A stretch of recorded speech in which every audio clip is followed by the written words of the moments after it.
नमस्कार, मी भाऊ तोरसेकर. तुम्ही बघत आहात प्रतिपक्ष. मित्रांनो, ज्या दिवशी तिकडे शिवसेनेचा 58वा वर्धापन दिन वरळी आणि माटुंगा या ठिकाणी साजरा होत होता, त्याच दिवशी विधानसभा निवडणुकीच्या पूर्वतयारी म्हणून भारतीय जनता पक्षाने रोडमॅप तयार केल्याची बातमी आली. आदल्या दिवशी दिल्लीमध्ये महाराष्ट्र भाजपच्या कोर कमिटीचे जे सदस्य आहेत त्यांच्याबरोबर पक्षाध्यक्ष JP नड्डा आणि गृहमंत्री अमित शहा यांची काही तासांची बैठक झाली आणि त्यामध्ये फडणवीस यांनी जो राजीनामा देऊ केला होता तो फेटाळण्यात आला अशी ही बातमी होती.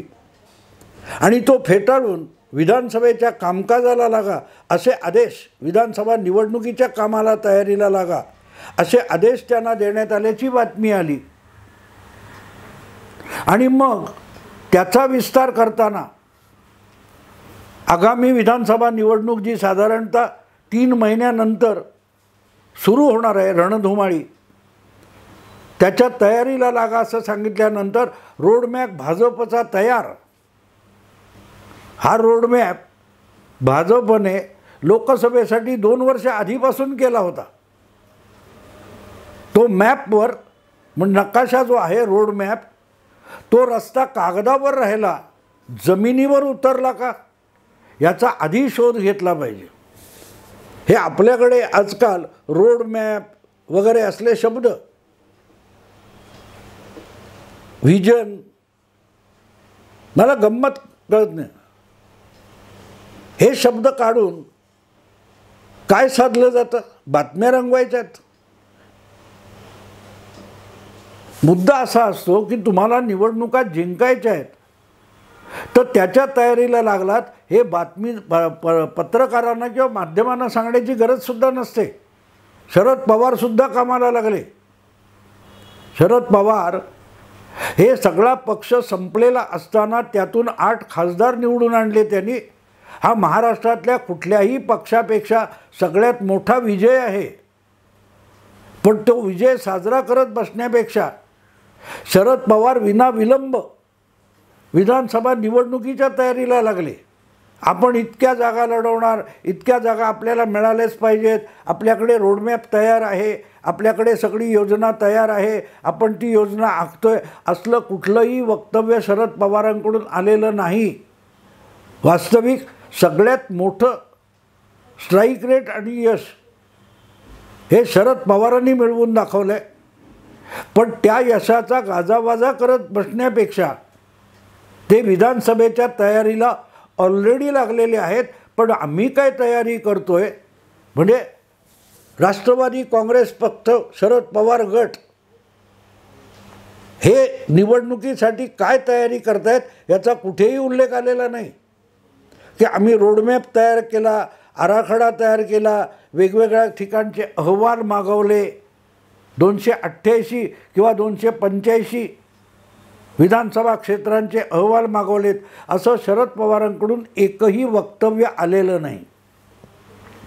आणि दुसरीकडे बघा, उद्धव ठाकरे यांनी 288 जागी कामाला लागा आणि आपापल्या मतदारसंघाचा आढावा घेणारा अहवाल पाठवा. भाजपत तेच आहे, मनसेमध्ये तेच आहे, शिंदेंच्या शिवसेनेत तेच आहे. आणि त्यामुळे मग हे रोडमॅप वगैरे शब्द जे आहेत ना, हे अत्यंत निरर्थक होऊन गेलेले आहेत. निरर्थक होऊन गेलेले. ते खरोखरच रोडमॅप म्हटलं ना, ते आजच्या रस्ते बांधणीसारखं होऊन गेलेलं आहे. रस्ते बांधणी आपण म्हणतो, लांबच्या लांब 500 मैलाचा, 500 किलोमीटरचा, 200 किलोमीटरचा हायवे वगैरे बांधला जातो. तो इथून सुरू करून तिकडे पोचतो असं नाही. त्या 200 किलोमीटरचे काम हे 7-8 भागामध्ये, 10-10 भागांमध्ये विभागलं जातं. आणि 10-10 कंत्राटदार एकाच वेळेला वेगवेगळ्या भागात काम करत असतात. एक संघ काम नसतं, ते वेगवेगळ्या ठिकाणी चालू असतं. त्याचं एक सुनियोजित नियंत्रण केलेलं असतं. कारण रोड मॅप कागदावर असतो, पण काम तुकड्या तुकड्यात होत असतं. आणि त्यांनी किती केलं, यांनी किती केलं, याच्या चर्चा होत नसतात किंवा बातम्या येत नसतात. कारण तो रोड मॅप हा फक्त कागदावर शिल्लक राहत नाही, तो जमिनीवर उतरतो. आणि जमिनीवर उतरल्यानंतर एका बाजूला काय त्या एखाद्या दरीतून, खोऱ्यातून उंच खोली आहे, तिच्यासाठी पूल बांधायचा असेल, दुसरीकडे डोंगराला पोखरून बोगदा काढायचा असेल, तर वेगवेगळ्या पातळीवर वेगवेगळी माणसं काम करत असतात. रोड मॅप हा आपल्याला संपूर्ण कल्पना यावी यासाठी असतो, पण प्रत्यक्ष काम तिकडे वेगळे करतात, इकडे वेगळे करतात. इकडे पूल बांधणारे काम करतात, तिकडे बोगदा पाडणारे काम करतात. पुढे जिथे उघडं मैदान असेल तिथे सपाटीकरणाचं काम चालतं. अशा अनेक तुकड्यांमध्ये काम चालतं. ते एकाच रोड मॅपचं वेगवेगळ्या पातळीवर चाललेलं काम असतं. आणि म्हणून त्यामध्ये बोगदा कोणी पाडायचा, पूल कोणी बांधायचा, सपाटीकरण कोणी करायचं, कॉन्क्रिटीकरण कोणी करायचं, या कामाचं वाटप केलं जातं. आणि तसतसे कंत्राटदार शोधून त्यांच्याकडून आपल्याला परवडणाऱ्या दरामध्ये ती कामं करून घेण्याच्या जबाबदाऱ्या सोपवल्या जातात. त्याला कामाचं वाटप म्हणतात, division of labour. Road map हा निवडणुकीचा असेल तर त्यामध्ये जागा वाटप हेच डिव्हिजन ऑफ लेबर असतं. आणि म्हणून जोपर्यंत त्या कामाचं वाटप होत नाही तोपर्यंत रोड मॅप कागदावर असून उपयोग नसतो. आपण अनेक ठिकाणी बघतो की मुंबईहून सुरू झालेला काय तो कोकण गोव्याचा रस्ता आहे, तो अनेक ठिकाणी अडलेला आहे. कारण अनेक ठिकाणी त्या स्थानिकांनी जमीन द्यायला नाकारलं, दुकानं मागे हटवायला नाकारलं, जे जे काय झालेलं आहे. त्यामुळे ते पूर्ण रस्ता तयार होत नाही.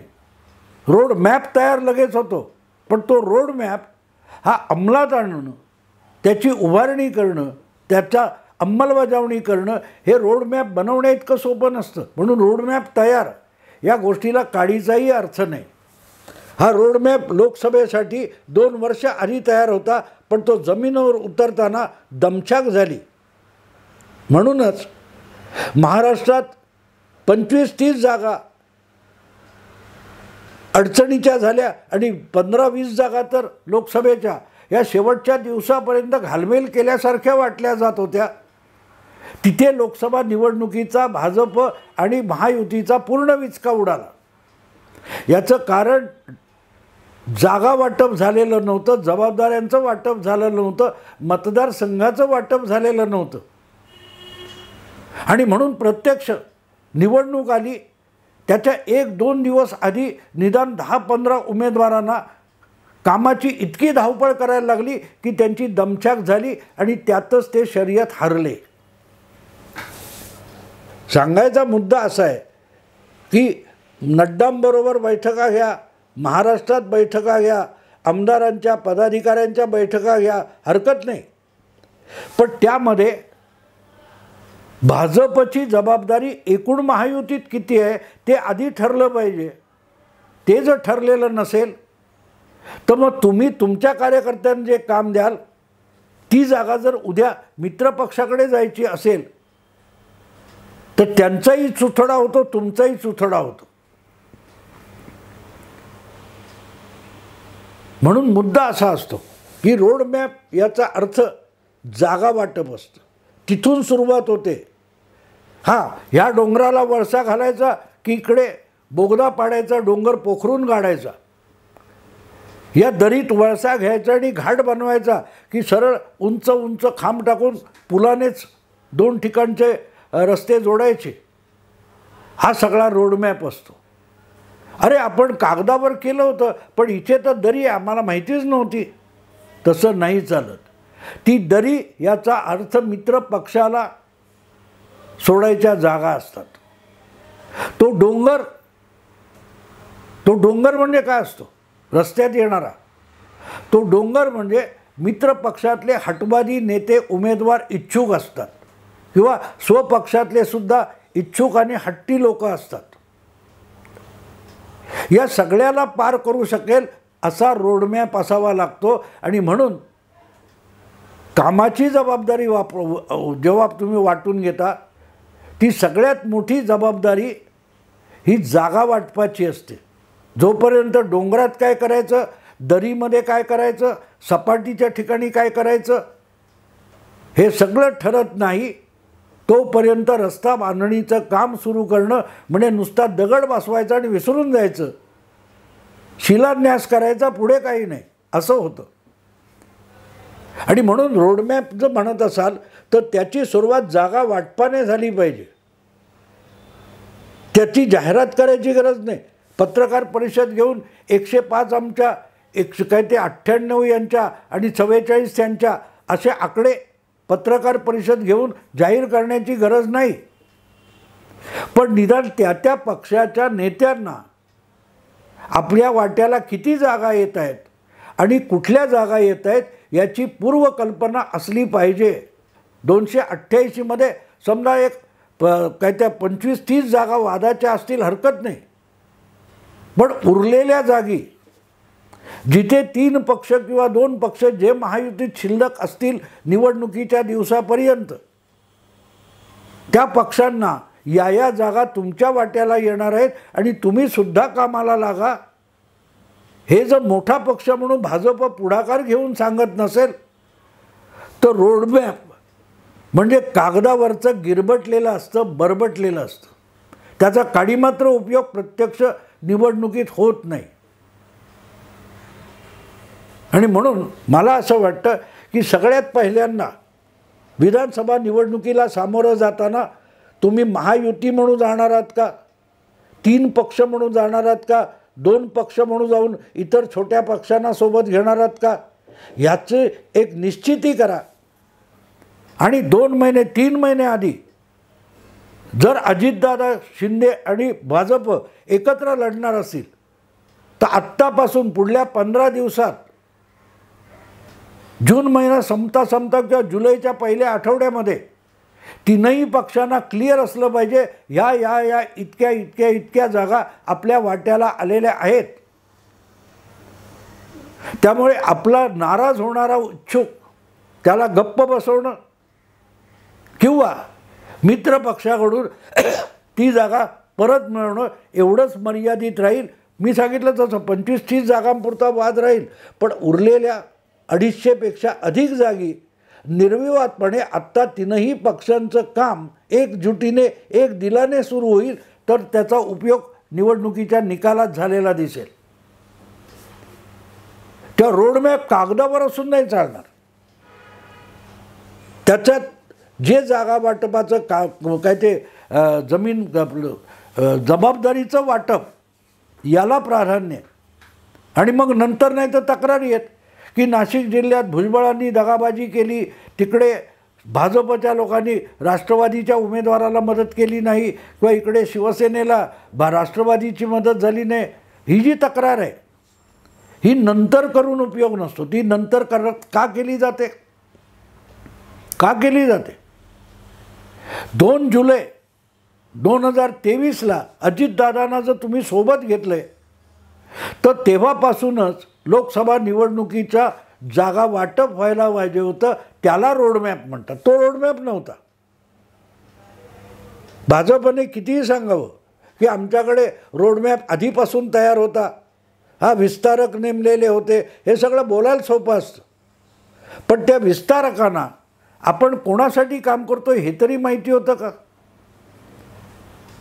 किती उशिरापर्यंत कोकणची जागा, रायगड रत्नागिरीची जागा ही भाजपची की शिंदे गटाची यावरून घोळ चाललेला होता. त्यामुळे तुमचेच कार्यकर्ते, तुमचेच पाठीराखे कन्फ्यूज होते. तीच गोष्ट उत्तर मध्य मुंबईतली होती. शेवटपर्यंत पूनम महाजनना तुम्ही क्लिअर केलं नव्हतं की तुमचा चेहरा कोण ते समोर आणलेलं नव्हतं आणि दोन्ही पक्षांना माहिती नव्हतं की इथे कोण लढणार आहे. हा फरक पडतो. मग त्या बाबतीत उद्धव ठाकरेंचं आक्रमक राजकारण किंवा उतावळं राजकारण ह्याच्यावर मी टीका नेहमी करतो. पण एकदा सांगलीमध्ये आपला उमेदवार उतरवल्यानंतर तो पराभूत झाला तरी उद्धव ठाकरेंनी पर्वा केली नाही. काँग्रेसच्या बंडखोरी करणाऱ्या विशाल पाटलांना पक्षातून काढून टाकण्यापर्यंत आग्रह धरला, हायकमांडकडे पण तक्रार केली. तो उतावळेपणा वाटतो, व्यवहारातही उतावळेपणा झालेला आहे. पण अनिल देसाई यांना दक्षिण मध्य मुंबईत टाकून उद्धव ठाकरेंनी निवडून आणलेलं आहे, ज्याविषयी काँग्रेस पक्ष अखेरपर्यंत नाराज होता. पण त्यांना उत्तर मध्यमध्ये टाकून वर्षा गायकवाडांना दोन्ही जागा उद्धव ठाकरे निवडून आणू शकले किंवा काँग्रेस निवडून आणू शकली. याचं कारण खूप आधी जागा वाटप झालेलं होतं, त्यालाच रोड मॅप म्हणतात. आणि त्या रोडमॅपच्या बाबतीत महायुती संपूर्णपणे गाफील होती. आणि मी तर म्हणेन आत्तासुद्धा विधानसभेसाठी गाफील आहे. आणि त्याचं कारण तुम्ही जागा वाटप केलेलं नाही. हे मी का सांगतोय मित्रांनो, प्रत्येक पक्षात अगदी प्रत्येक विधानसभा क्षेत्रामध्ये इच्छुक असणार, ती जागा आपल्या पक्षाकडे आली नाही तर आपल्या 1-2 किती असतील त्या इच्छुकांना शांत करण्यासाठी त्या पक्षाला सुद्धा नेतृत्वाला वेळ मिळाला पाहिजे. राष्ट्रवादीला समजा एक जागा मिळणार नसेल तर इच्छुक नाराज होतो, निराश होतो, त्याला समजवण्याचा वेळ तटकरे आणि अजितदादांना मिळाला पाहिजे. एकनाथ शिंदेना त्यांच्या इच्छुकांना जी जागा मिळणार नाही आहे आणि भाजपकडे किंवा अजितदादांकडे जाणार आहे त्यासाठी नाराज होणाऱ्या आपल्या पाठीराख्या कार्यकर्त्यांना समजावणं, समजूत काढणं यासाठी अवधी मिळाला पाहिजे.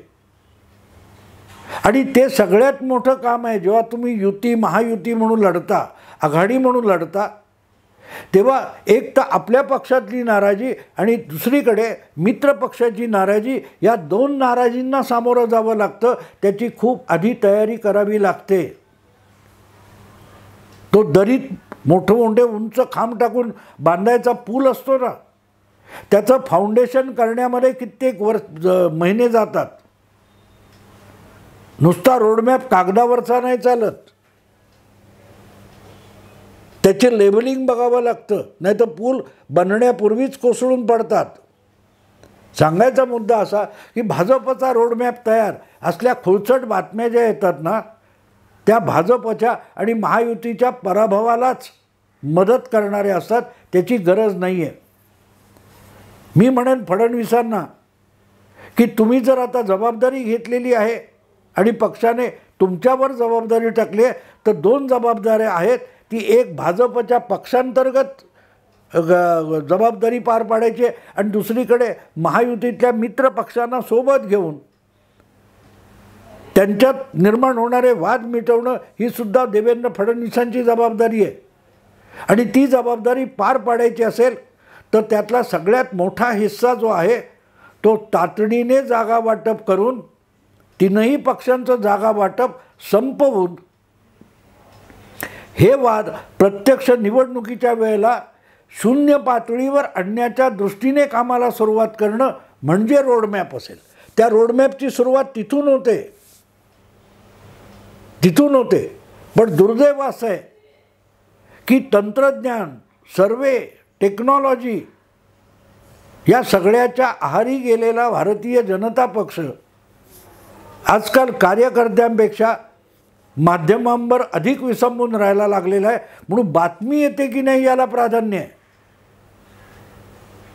संजय राऊत असतील पण भाजपचे काय कमी नेते आहेत रोज माध्यमांशी बोलणारे? ते सगळं सोडा. दिसायची गरज नाही, असायची गरज आहे. तुमच्याकडे जी निवडणूक यंत्रणा फार अभेद्य आहे अशी चर्चा गेली 10 वर्ष झाली. ती दिसत होती, असत होती का हा प्रश्न आहे. डोळ्यात भरणारी यंत्रणा असता कामा नये, ती परिणाम साधणारी यंत्रणा असली पाहिजे. आणि त्याची सुरुवात मला वाटतं जागा वाटपापासून होते.